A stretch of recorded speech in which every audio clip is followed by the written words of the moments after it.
It's good to see all y'all here tonight. I was listening to a song on the way here, and it's called "The More I Seek You." I'm sure a lot of you have heard that song before, and it reminds me a lot of the story that we're going to be going over tonight. We're going to be talking about Jacob and a beginning of his life, a portion of his life that is very important in the history of the Bible and God's Word and what it teaches us. And hopefully you'll enjoy walking through His Word this evening and learn that sometimes we're not always seeking God. Sometimes we want God to just appear in our circumstances. Sometimes we just want Him to fix everything right then and there on our own set of rules and regulations, and God doesn't work like that. We have to seek Him. We have to seek Him in prayer. We have to seek Him in praise. And Jacob was an interesting character, to say the least, out of all of them that you read about. Abraham, Isaac, and Jacob, the big three, as some people like to refer them. Before I get started where we're at in our notes, though, I want to kind of back up just a little bit so you understand where we're coming from with him tonight. Isaac had two sons that we're looking at, Esau and Jacob. And their birth was pretty fantastic. Isaac had lived about 40 years, and Rebekah was barren. And barren means she wasn't bearing a child, and he had lived 40 years, they got married, and it had been 20 years, and she was barren, and they didn't have a child. So she came to him and spoke to him, and he sought God's face about it. And God answered him, and she conceived two sons. But the answer is a little interesting, so I want to read it to you because I want you to understand where we're coming from tonight. In Genesis, verses 25, 22, "But the children struggled together within her, and she said, 'If it is so, why then am I this way?' So she went to inquire of the Lord. The Lord said to her, 'Two nations are in your womb, and two peoples will be separated from your body. The one people will be stronger than the other, and the older shall serve the younger.' When her days to be delivered were fulfilled, behold, there were twins in her womb. Now the first came forth red all over like a hairy garment, and they named him Esau. Afterwards his brother came forth with his hand holding on to Esau's heel, so his name was called Jacob. And Isaac was 60 years old when she gave birth to them." That's how we know it was 20 years that existed before they were blessed with these two. What's interesting is although they were twins, they were very different. Esau was, as he explains, red and hairy, and you find out a little bit later he's got hair all over him on his neck and on his arms, and he was a big outdoorsman. His father favored him because he was an outdoorsman. Jacob was kind of an inside guy. He liked to be in the kitchen and things, and his mother favored him. This begins a division within this family. And it also teaches us as parents the importance of not favoring one child over another. And it's not the only time that we see it existing. Many times, these same patriarchs, again and again, commit the same thing, favoring the next child, even though they themselves may live in that same situation. Isaac was sometimes acting unaware, or maybe he was aware at times of the conflict, but he favored his son who would bring him food. Esau would go out and hunt for a while, and one time he went out and hunted, and he didn't come back with anything, and he was starving. Well, his brother was in there just whipping up some lentils, and when he came in, he smelled the aroma. And he didn't really care for his birthright. His birthright carried a lot of responsibility. He would have to care for the family, make the day-to-day decisions. He would have to become the religious leader of the family. He was like, I want to go hunt. I want to do these things, So he just didn't have a whole lot of care for it, obviously, with what happened next, because Jacob says, well, I'll give you the lentils if you'll give me your birthright. He just kind of goes, whatever, sure, just give me the lentils. And he takes them. Well, Jacob achieves his deception there, and he deceives him out of his birthright. Later, Isaac is speaking to his son Esau, and Rebekah overhears him and tells him to go out and kill him something and bring it back in, and he'll make his favorite food and everything, and then he'll give him his blessing, because he had become old in years and he was losing his sight. So she overheard this, so she kind of schemed a little bit with Jacob and said, look, while he goes out, I'll make him his favorite food, go get 2 young sheep, bring him back to me. At first he was kind of like, well, I'm not hairy like him. That's really what it talks about. It says, just go out and do this.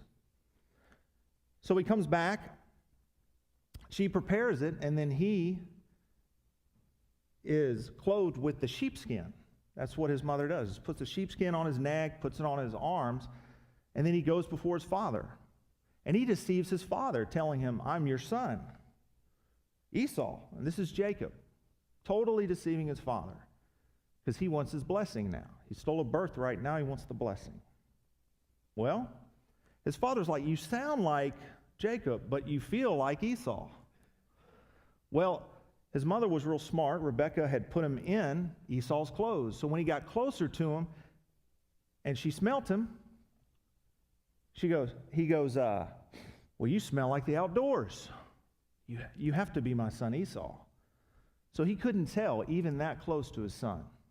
And so he blessed Jacob. In that time, in that generation, that was as good as a contract. That was it.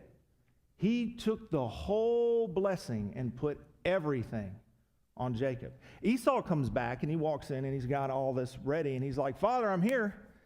And he's like, who are you? He's like, I'm Esau.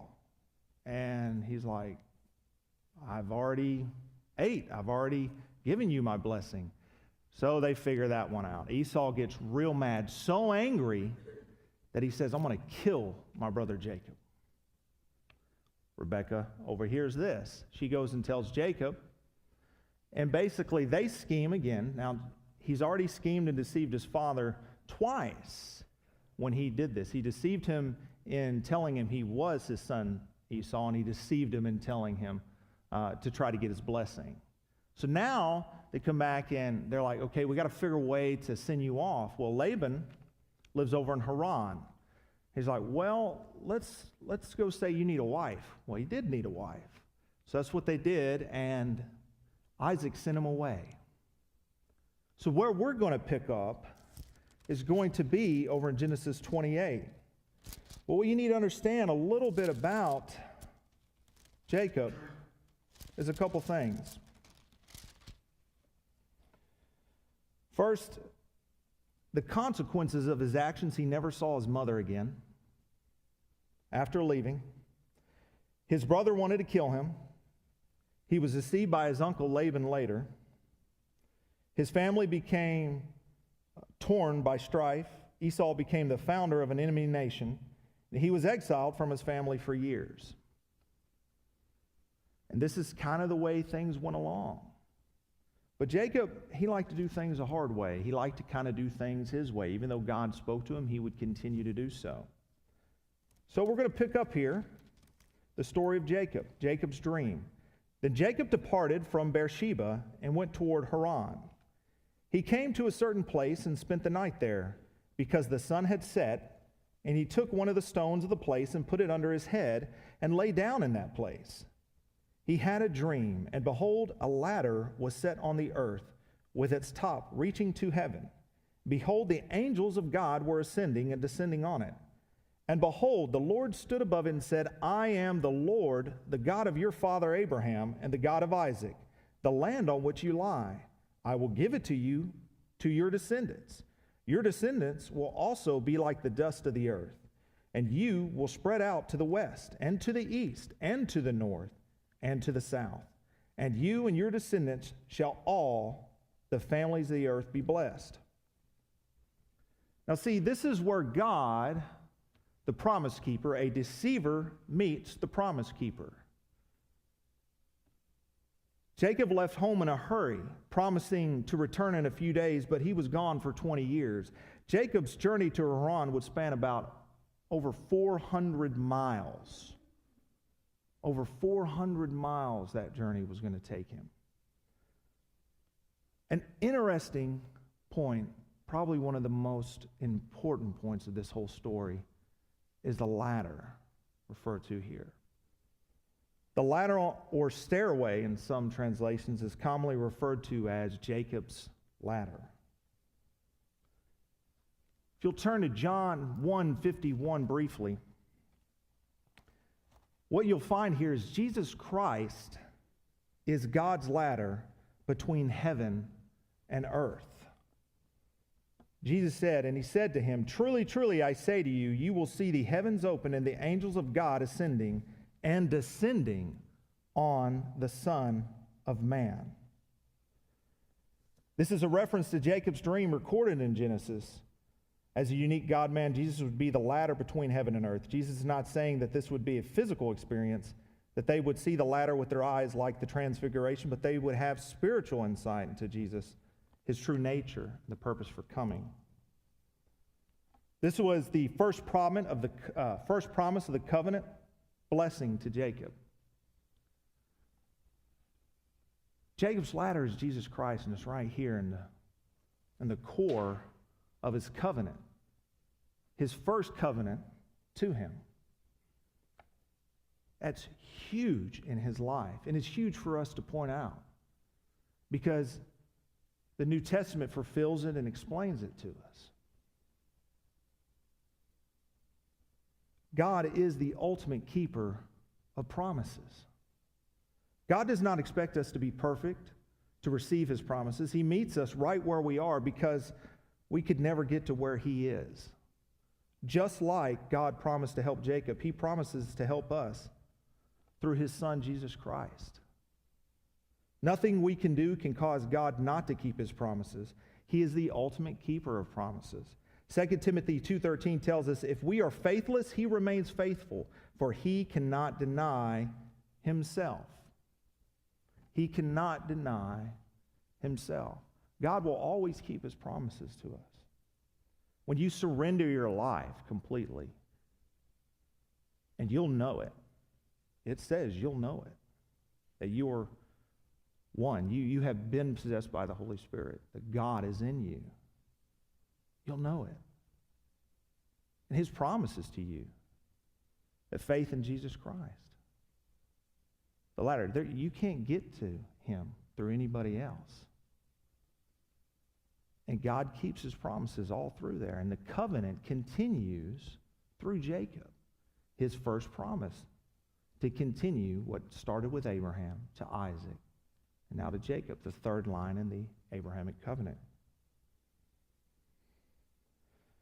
We're going to move on and continue and see how he reacted, to see what do you do when you have a dream like this? What is your first reaction? Where do you go from there? Then Jacob, behold, I am with you and will keep you wherever you go and will bring you back to this land, for I will not leave you until I have done what I have promised you. Then Jacob awoke from his sleep and said, surely the Lord is in this place, and I did not know it. He was afraid and said, how awesome is this place? This is none other than the house of God, and this is the gate of heaven. Jacob's first response was fear and surprise. Proverbs 1 says, the fear of the Lord is the beginning of knowledge. Fools despise wisdom and instruction. He made the first correct response. He had the correct response, which was fear. It was the beginning of that knowledge for him of God in his life. So Jacob rose early in the morning and took the same stone that he had laid under his head and set it up as a pillar and poured oil on top. He called the name of that place Bethel. However, previously the name of the city had been Luz. The name made a vow, saying, "If God will be with me and keep me on this journey that I take, and will give me food to eat and garments to wear, and I return my father's house in safety, then the Lord will be my God. And I return, this stone which I have set up as a pillar will be God's house. And of all that you give me, I will surely give a tenth to you.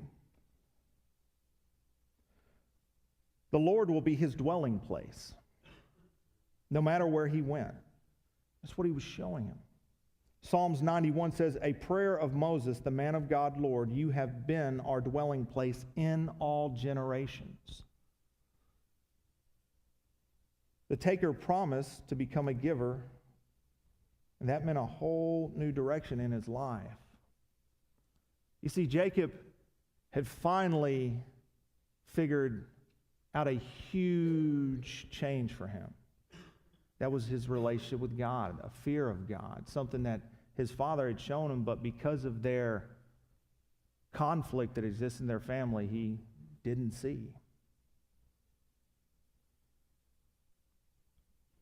Becoming God's man to accomplish God's will is where we're going to go when we see Jacob's next journey.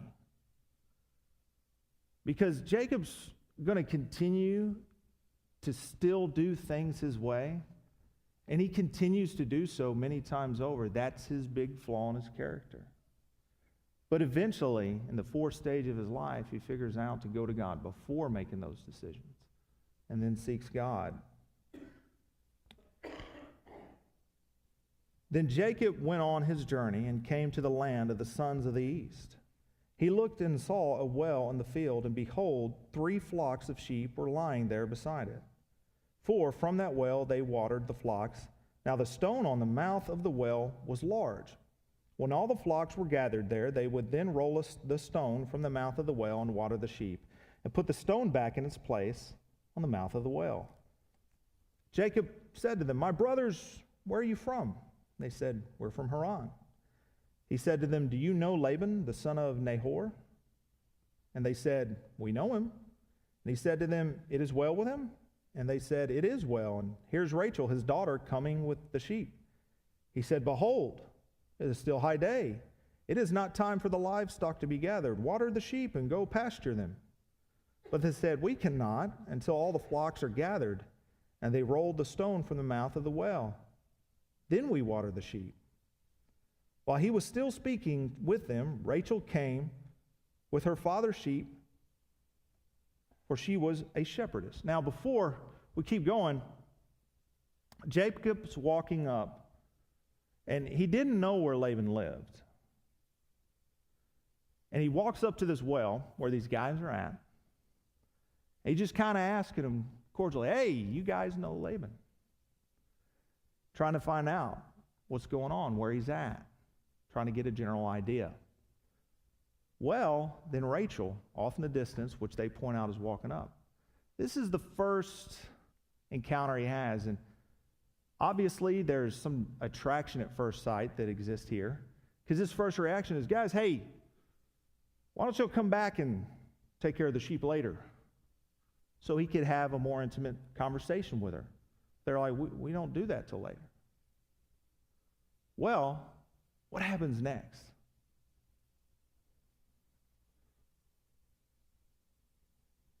When Jacob saw Rachel, the daughter of Laban, his mother's brother, and the sheep of Laban's mother's brother, Jacob went up and rolled the stone from the mouth of the well and watered the flock of Laban, his mother's brother. He saw an opportunity to be like, "Okay, all right, I'm gonna move this stone. I'm going to flex my muscles and show what I can do here." And he pushes the stone out of the way, which typically took more than one man, but he was pretty pumped. That's what he does. Then Jacob kissed Rachel and lifted his voice and wept.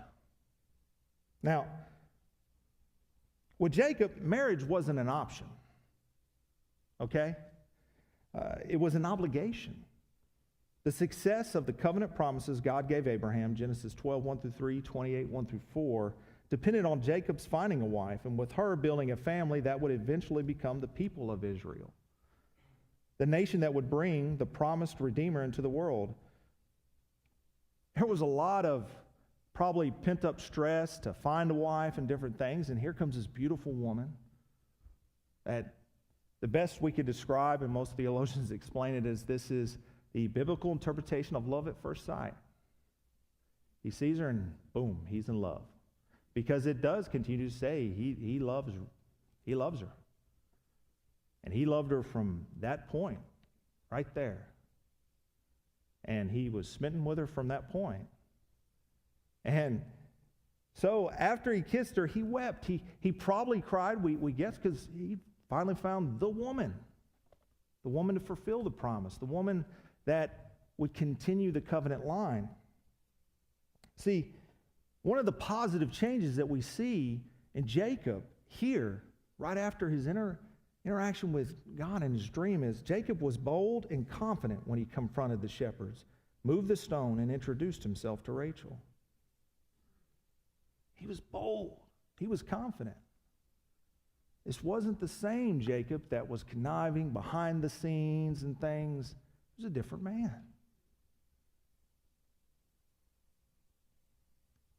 So, Jacob told Rachel that he was a relative of her father and that he was Rebekah's son, and she ran and told her father.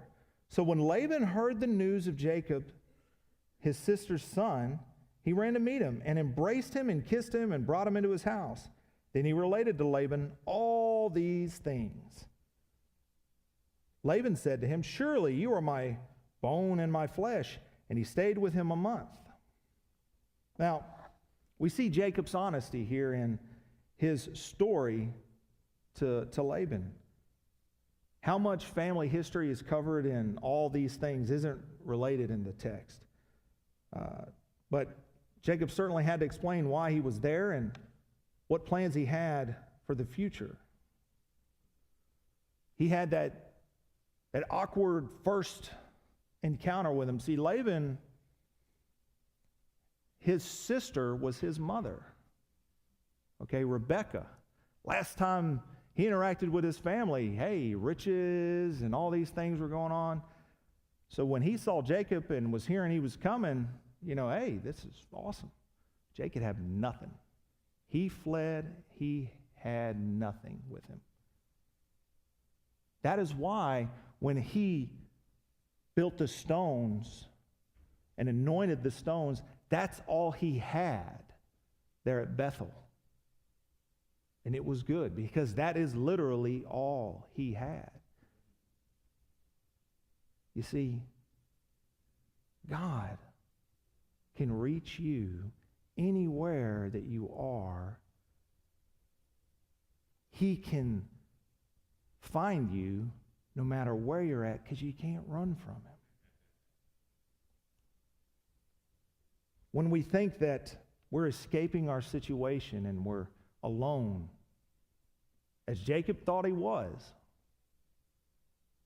you may lay down, you may pray, and you will seek and find God if you truly, truly talk to him.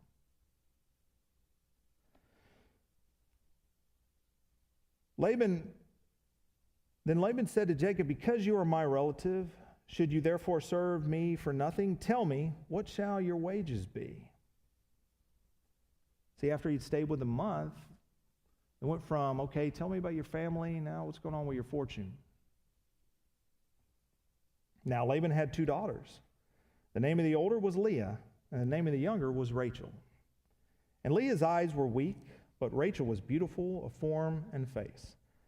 Now Jacob loved Rachel, so he said, "I will serve you 7 years for your younger daughter, Rachel." Jacob patiently served Laban for 7 difficult years.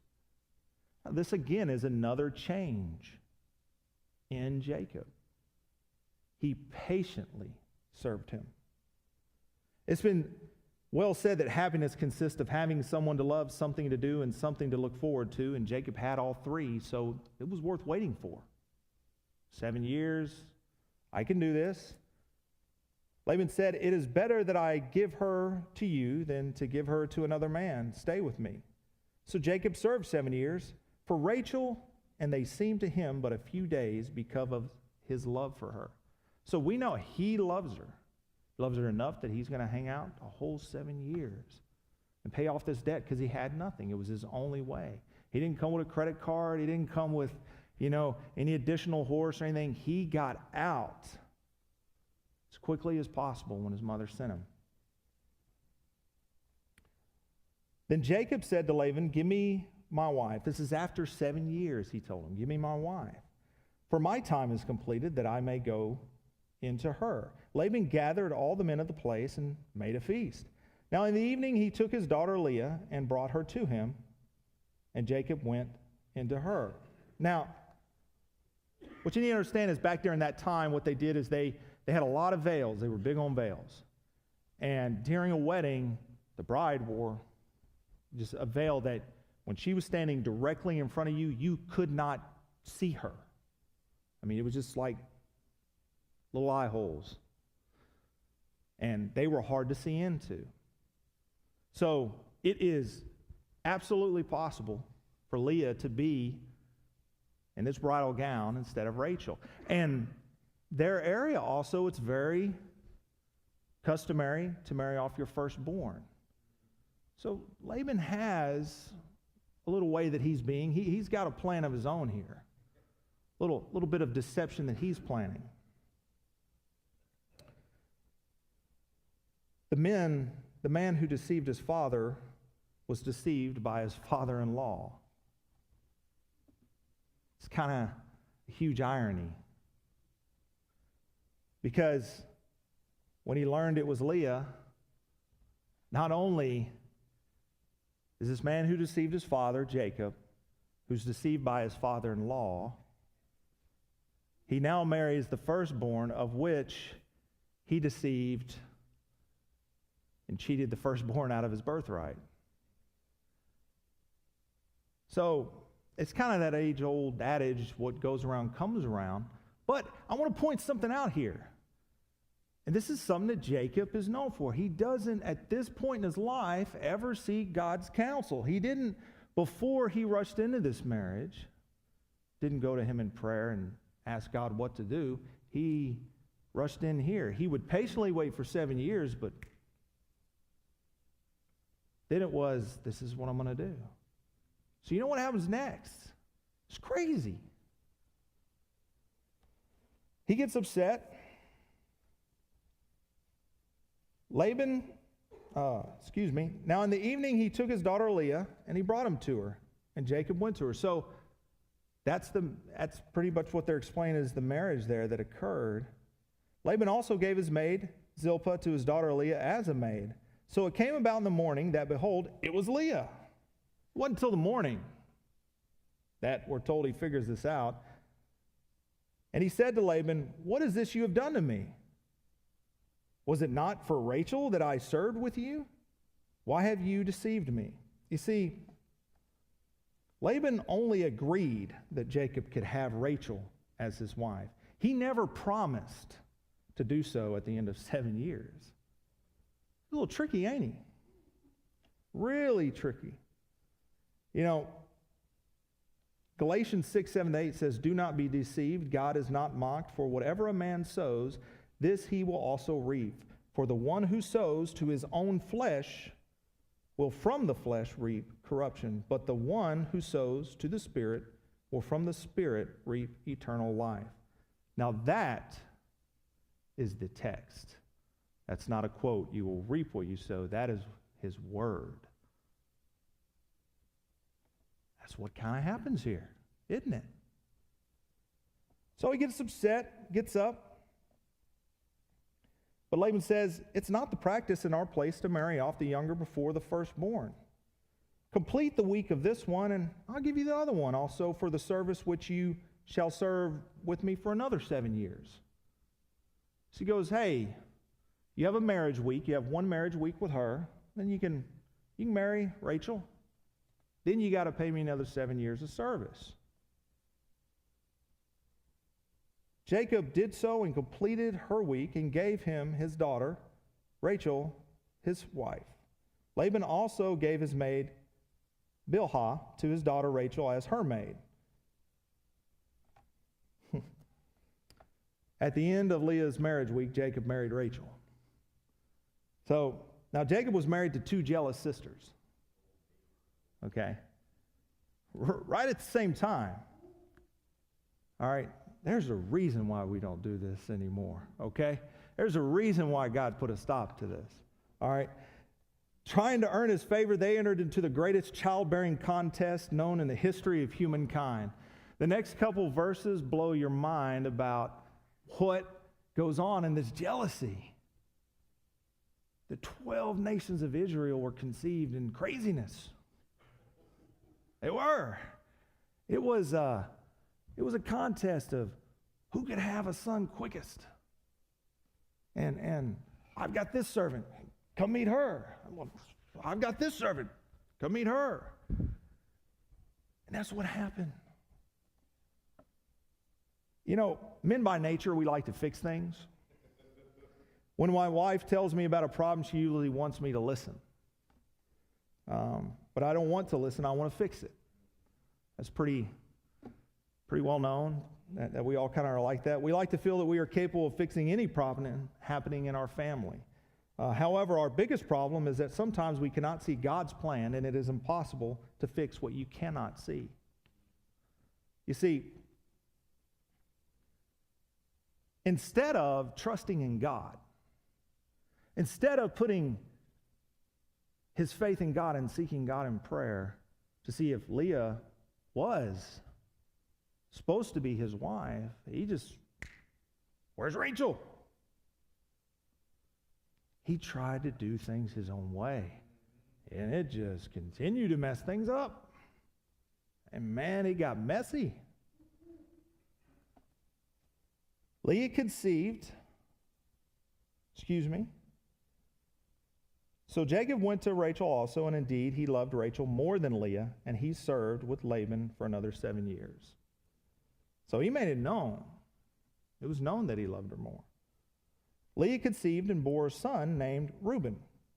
For she said, because the Lord has seen my affliction, surely now my husband will love me. Then she conceived again and bore a son and said, because the Lord has heard that I am unloved, he has therefore given me this son also. So she named him Simeon. She conceived again and bore a son and said, now this time my husband will become attached to me, because I have borne him 3 sons. Therefore his name is Levi. And she conceived again and bore a son and said, this time I will praise the Lord. Therefore she named him Judah. Then she stopped bearing. Now, Jacob couldn't see God's plan for Leah in his life. He only saw the problem. He had the wrong wife. That was his. So what did he try to do? Well, he did what sometimes we often want to do as men. We want to fix it.